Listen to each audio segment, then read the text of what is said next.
Magandang hapon and salute sa inyong lahat. Another Ragnarok X Next Generation content na naman tayo mga tol. And pag-uusapan naman natin ngayon is about enchantment. Ayan. So, madami natutuwa sa inyo sa enchantment session ko every time na magkakaroon ako ng enchantment session mga tol. And isa-share ko naman sa inyo paano ba ako nagpe-prepare dun sa enchantment session na yon. Sa ibang mga pagkakataon, gumagastos ako way back sa character ko, pero nung hindi na tayo gumagastos, kailangan ko makapag-isip ng efficient way para makapag-enchant na hindi ako gumagastos. So, nagkaroon ako ng daily plan, tol.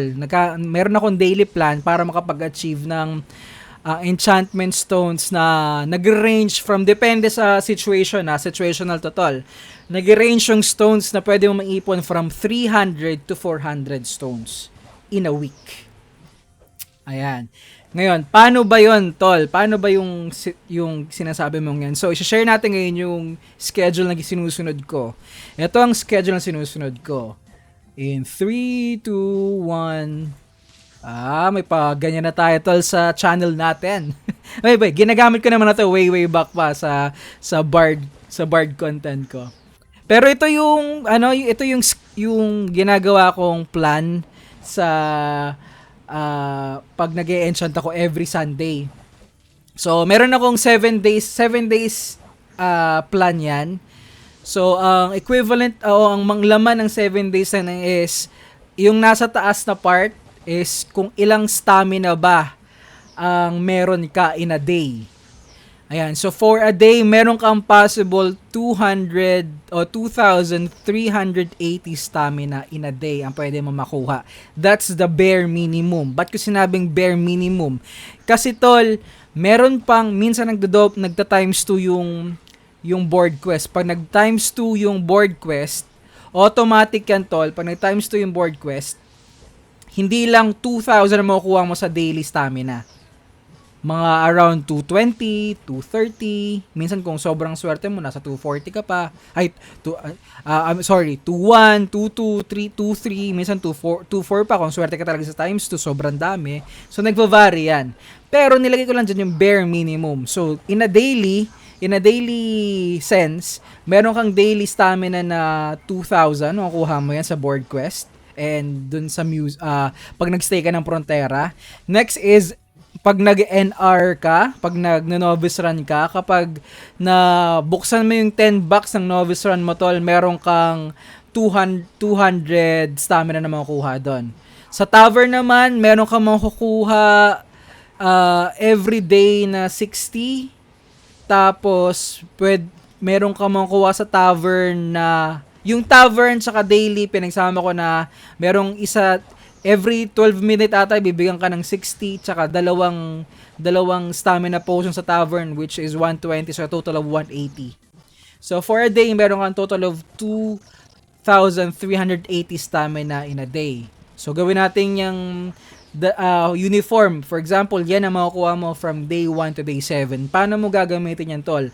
Ayan ngayon yung schedule. Sa baba naman, ito naman yung ginagawa ko. Day 1 and day 2, nag-fish ako tol na mabentang materials ngayon. Ang mabentang materials ngayon is upgrade material. Hold on. Close ko lang yan. Pakita ko sa inyo. Ang mabenta ngayon is material. Hold on. Ito. Material dito sa mga pang-upgrade na yan, especially sa weapon and accessory, sobrang benta nila ngayon. So, ganun ang ginagawa ko. Balik ko ulit yung illustration. Ganun ginagawa ko. Fishing ang pagbebenta ko talaga kasi hindi mabenta ngayon yung pag nagmamine ka. Pag nag-gather naman doon sa mga mamahaling gather items, Firefly, hindi ko ginagawa kasi medyo time bound yun. Minsan di pa ako nakakapulot. Naiinip ako, tol. Nainip ako. Dito sa fish, meron ka at least 30, 40k a day dyan.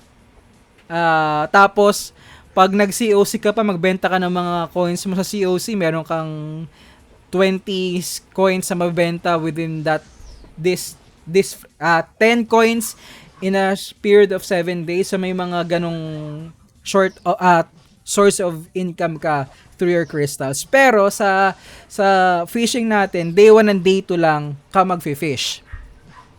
Day 3 to day 5, tol, lahat yon mag-gather ka ng pang-enchantment mo. Ang tol, ang pinag-uusapan lang pala natin dito is Frontera enchantment ha. Yung higher enchantment, tol, hindi ko pa ginagawa at wala din akong bala kasi mahal.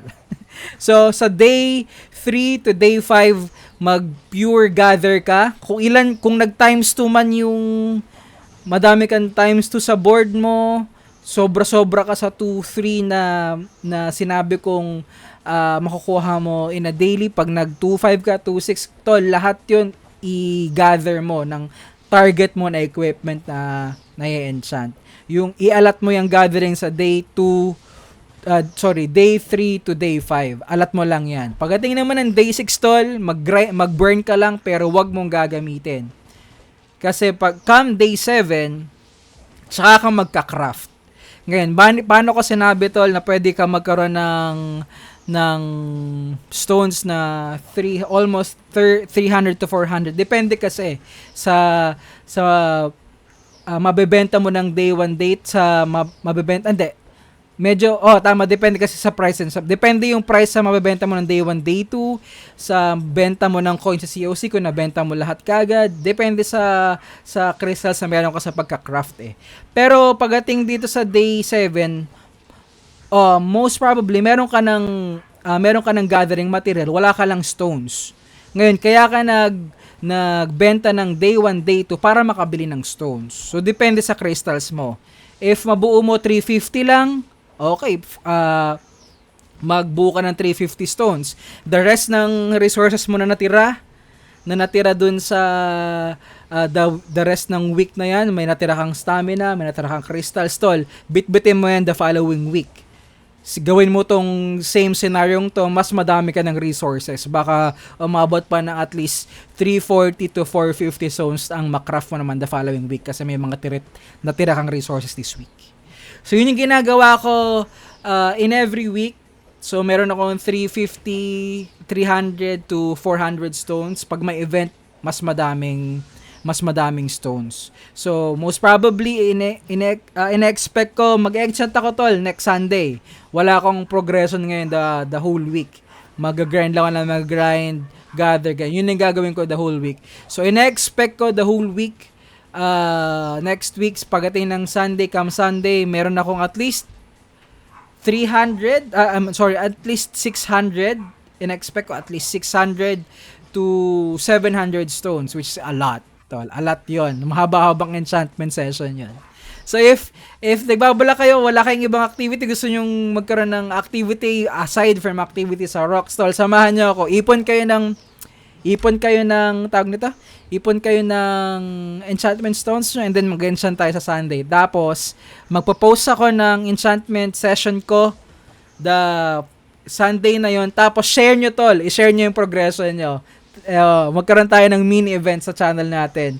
I-screenshot nyo yung before kayo mag-enchant tsaka after enchant para makita natin sino ba yung may pinakamagandang enchantment session this coming Sunday. So, yun muna yung video natin for now. Hope makapag-enchant kayo ng maayos. Hope mag-progress kayo ng maayos. And see you in my next one. Salute sa inyong lahat. Bye!